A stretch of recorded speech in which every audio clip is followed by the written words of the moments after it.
Hey, what's going on, guys? It's your boy Ryan Tillman here from Breaking Barriers United with another episode of Tillman's Take. So today what I want to do is I want to break down the recent videos we've been seeing of pedestrians or civilians pouring water on police officers. But before we get to that, I got to back it up a little bit. And the reason I have to back it up is because, unfortunately, there have been some officers that have been calling some other police officers out, saying that the reason that people are pouring water on police officers is because of the actions of those officers that happened a couple years ago. So in 2016, there was an NYPD officer who actually was doing some community outreach in his neighborhood with the local PAL, which is Police Athletics League.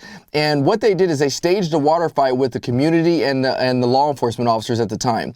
And this event was actually very successful. It was a time where law enforcement officers were working very, very hard to repair some of the bond between their local community. And that event went over really, really well. And so there were some critics of it, and obviously those critics within law enforcement, and they were saying that, they were, tarnishing the uniform or bashing the uniform. But honestly, guys, at the end of the day, we have to realize something, that as much pride as I take in the uniform and the badge that I wear, it's just a uniform and a badge, because I have to realize that the human behind me, one that follows and serves Jesus Christ, is somebody that's out there every single day trying to change the world and trying to change the local communities through police work and community policing. And so when that situation happened a few years ago, it was actually very successful. But we fast forward, and the reason I wanted to bring that up is because there was a police sergeants association, if I'm not mistaken, in New York, who actually called out a lieutenant that I actually follow on Instagram, and basically said that because of his actions in 2016 with that water fight, you have civilians that are now pouring water on police officers and doing their job. Now, I think that statement is so far from the truth, and here's why. The reason people are pouring water on officers during their day job is not because of a simple water balloon fight in 2016. There has been a lot of things that have happened over the course or the history of law enforcement that have led up to this point in time where we're at today, which is why I founded Breaking Barriers United. There's a lot of distrust amongst the community and law enforcement, and we've done that in many different ways. Some rightfully so, some not so.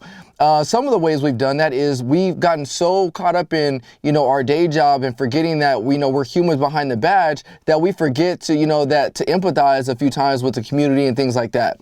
There's also been times where we used force and never explained our actions. There's times where we haven't been so as transparent as we can be as police officers. All of those things kind of damage our perception or damage our relationship with law enforcement in the community. And thus for what we have now is we have civilians and members of our community that don't necessarily respect law enforcement as they once used to. There's almost, in some places, no respect for law enforcement. So you see an officer doing his job, you see no respect at all, which is why people have been pouring water on police officers. Now, does that make it okay? Not at all. In fact, the people pouring the water on these law enforcement officers need to be prosecuted. They need to go in jail for many different reasons. There's officer safety reasons that come down to it. I mean, imagine somebody pouring water on me while I'm trying to do an investigation, and let's say the water gets in my eyes, or let's say it's not water, let's say it's gasoline, and I don't know that, or that officer doesn't know that, or let's say that water damages my radio and now I can't communicate with people.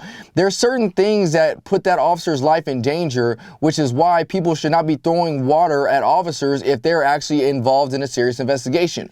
But remember, that water fight that we talk about in 2016, that was staged, that was planned. If they were throwing water at each other, those officers could have went back to the station and changed their uniform. It was a staged event for the police activities leagues. When we saw these recent videos of police or innocent bystander, I don't want to say innocent, but civilians throwing water on police officers, that wasn't innocent at all. And so the unfortunate part about this whole situation is when I watch these videos, it looks like you have police officers who feel like their hands are tied, and rightfully so. They feel like their hands are tied because if they, maybe use force against these people, it may be scrutinized by the public. If they use force against these people, it may be scrutinized by their bosses. If they don't use force, now it's scrutinized by other members of law enforcement asking how come they didn't use force at all. And for those officers that were put in that situation, it's terrible. And honestly, like I said, I do think those people should be prosecuted, but this is the state and nature that we are in right now as police officers, and not only police officers, but members of the community. That's why it is so important as police officers and members of the community that we join together to repair the bond between law enforcement and the community, because we're getting situations like this. It's terrible. It's ridiculous that we should have to watch a video of an officer getting hit by a bucket as he's trying to do a traffic stop. The mere disrespect and blatant disrespect that's being provoked by members of the community is ridiculous. But officers, I want to tell you guys one other thing. There's no reason why we should be tearing our own members of police departments down. There's no reason at all. If we already getting torn down by members of the community, members of the public, when we're actually trying to do the right thing, then there's no reason why we should be getting torn down by other people that we stand with and do this job with. In fact, the action or the words that were mentioned by that Sergeants Association were deplorable. You know what? What's funny to me is, you know, I've told you guys this before. There have been times when I went to go dance in the community while I was wearing my uniform. In fact, I danced at my school that I'm a school resource officer at about 4 or 5 months ago. And that video went viral. But the worst part about it was, the worst comments I got from it was not actually from members of the public. It was actually from my own officers. There were officers that were saying that, why is he doing this? He looks like a buffoon. He looks like a clown. The reason I was doing it is because Ryan Tillman likes to dance. If you would have put on that same song and I would have been in my street clothes and my Jordans, I probably would have started dancing just like I was in uniform. But just because I danced didn't make me any less of an officer. If I need to use force on somebody, I'm not afraid to use force on somebody. If I need to take control of a situation, I'm not afraid of taking control of a situation. So just because I dance doesn't all of a sudden mean that I'm lesser than. And so we have to remember that. We have to find balance in our daily professions as police officers. There are some situations that we're going to have to use force, of course, and we can't be afraid to use that force. That's why it's so important to understand case law. That's why it's so important to understand police policy. But there's going to be other times where we shouldn't use force and we should just walk away.